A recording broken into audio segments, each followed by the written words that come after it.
And one of the big questions is whether or not A.J. Brown will be here next season. Well, we're going to be joined now by Joe Santoliquito of Bleeding Green Nation. And on Friday, Joe dropped a report that A.J. Brown requested to be traded multiple times in the regular season, dating all the way back to week 3. So joining us now, Joe Santoliquito. What's going on, Joe? Hey, Bill. How are you? Not too bad, my friend. So let's get right to it. For those who missed the report on Friday, what exactly did you hear about A.J. Brown this past season? Well, I'll tell you what. First off, what kind of gets me about this whole thing is that it's come as a surprise. It really isn't a surprise. That's what I thought. The other story that I put out was more relevant than this. But he had been disgruntled, which I don't think shocks anyone, nor should it. He had been with the cryptic tweets and the social media posts and all that other junk. There was certain things there that said, "Hey, listen, AJ's not a happy camper here," and I think now this I have no proof of, but I can speculate very strongly that the Eagles basically pulled him aside. He had that meeting, as you recall, with Jeffrey Lurie. Hey, listen, be a good soldier, play ball with us, so to speak, literally and figuratively, and we'll see if we can accommodate you. All right. Well, as it goes on, I mean, you said, what do you think's going to happen with him in this offseason? Is he going to be traded this offseason? I think so, yeah. I mean, if they could find a trading partner, I mean, the issue that they have with him is that he's no longer, quote-unquote, A.J. Brown anymore. I mean, the A.J. Brown we all saw this past season was, I think we would all agree, is a step slower than he was even as recent as a year ago. He's dropping passes. His focus wasn't exactly the best. If there's a destination, which, again, I don't think is certainly any secret, would be probably New England. He has a relationship with Rabel. Rabel has a relationship with him. If you'll recall, when he was traded, I don't even think they let Mike Rabel know, who was the head coach of the Titans at the time, that his star receiver had been traded to the Eagles, which sent Rabel into a tizzy. So, that's a possibility. At best, they might be able to get a third-round pick, because I think, from the boxing world I come from, I think the word we would use in terms of a fighter is that fighter is shot. And I think the best of A.J. Brown may be shot. I mean, he had been playing great these years. The reason why Tennessee let go of him is because they had questions about his knee. Well, obviously the knee held up in the time he was with the Eagles. He's done great things. And I also know, let me also add this too. He's a great guy. He really is a great guy. I mean, the business about him, locker room cancer, all that stuff, no. He's a really good dude. As a matter of fact, I'll go as far as saying this, and I feel very strongly about it. He's probably more liked than the guy throwing him the passes. I'm pretty certain of that. So he just doesn't think at this stage in his career that his so-called former friend, Mr. Jalen Hurts, may not have the ability to get him the ball the way someone like, New England's quarterback can.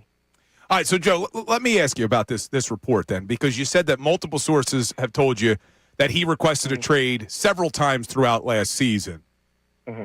Was that because of the quarterback, or was that because of the coaching and the scheme? What did you hear as to why he wanted to be traded exactly? More so, I think, because of the quarterback. I mean, that was coming back to me. And the other thing that was kind of frightening that was also coming back to me is, and this delves into the OC situation, is that it may not all be on Kevin Patullo, the Eagles' offensive problems. The Eagles' offensive problems may also fall on number one.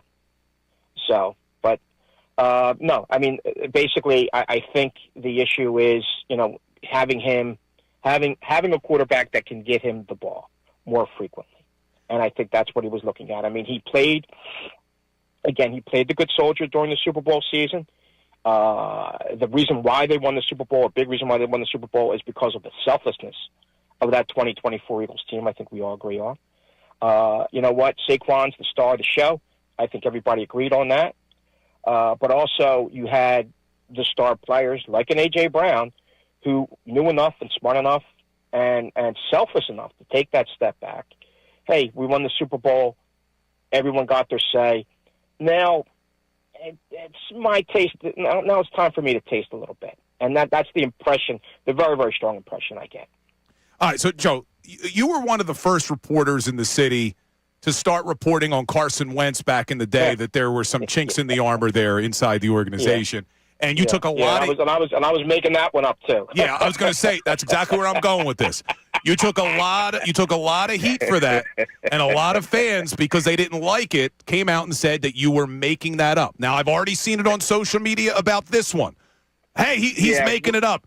Is this opinion, or is this based off sources? Too, right? But is this your opinion, or is this based off of sources on A.J. Brown's requests and the reason why? Oh, this is based firmly on sources. But I wouldn't have went public with it if it wasn't. Like I said, the thing that kind of blew my doors off is that a lot of people knew this. Bill, a lot of people knew how disgruntled he was. A lot of people knew actually what I wrote. And if you remember on Friday, the first story that came out on Friday was the Eagles, which I thought was a more relevant story. The Eagles showing interest in Charlie Weiss Jr. Not so much that they were showing interest, which is something I had been sitting on for about a month. Not so much that they were showing interest in Charlie Weiss Jr., but when they were showing interest in Charlie Weiss Jr. And that, I thought, was the more relevant story. I mean, this is something that, hey, listen, this was actually a tag on to that. And Brandon Lee Gowton, who runs SB Nation, says, hey, this has some relevance. And we put it on a little bit later on in the afternoon. And again, I was under the impression that a lot of other people knew about this, and other people were aware of it.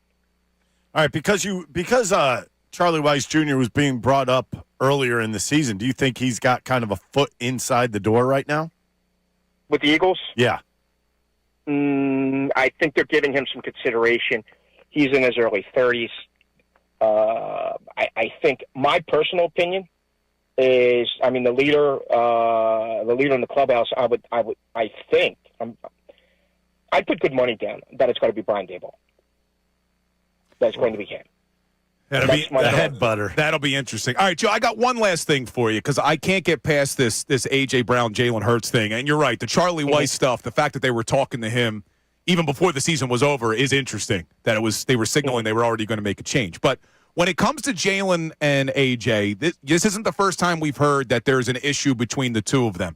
Is that purely based on on-field things, or are there some off-the-field things that we don't know about? I have the impression that they're off-field issues. Now, a couple years ago, when Jalen was signing the big contract, if there was a blame for the schism between the two of them, might fall on Jalen.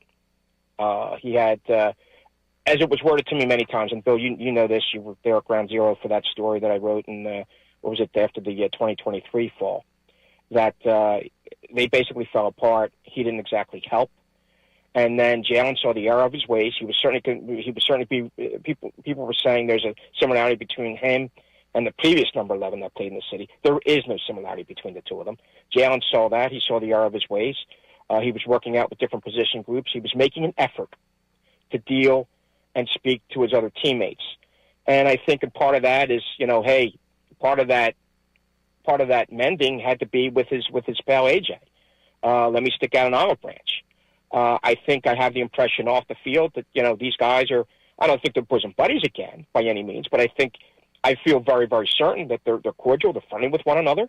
Off the field, I think they've also come to a conclusion, is that AJ is like, you might not be the guy at this stage in my career that can get me what I think I need to make that further step to get into the Hall of Fame one day. Man, oh, man. Well, Joe, we appreciate you making the time, man, and I know you always take heat, but you tell it like it is, and we appreciate that, man. Gotcha. Thank you, guys. All right, there he is, Joe Santoliquito of Bleeding Green Nation. Yeah, I got you. Thanks, guys. a lot in there, man. Like, that's the thing we are very anti-clickbait. We've made that clear. Yeah. But Joe gets a lot of heat when he puts out these things that he hears from sources. This isn't clickbait. This is things he's hearing, and he is plugged in. He was right about Carson Wentz. Yep. He did write a story in 2023 after that collapse about Jalen Hurts and some of the issues. Now, I thought that he was going to kind of go down the road that, Jalen Hurts is still the problem, because in 2023, that was kind of what the article was about, how Jalen Hurts needs to be a better leader. He just told us, look, Jalen saw the error of his ways after 2023. Yep. He extended the olive branch to AJ, and that off the field they're friendly. This is more about on-field performance. AJ wants the ball, and he's not happy essentially being 32nd in the league in pass attempts per game like they've been over the last couple years. For me, thanks for watching Unfiltered on YouTube. You could like and subscribe down here. You could also see our other shows over here. Go ahead and watch them all. We love when you watch. The one thing, hey, you could also catch us on 97.5 The Fanatic, 97.5thefanatic.com, and NBC Sports Philadelphia. See you there.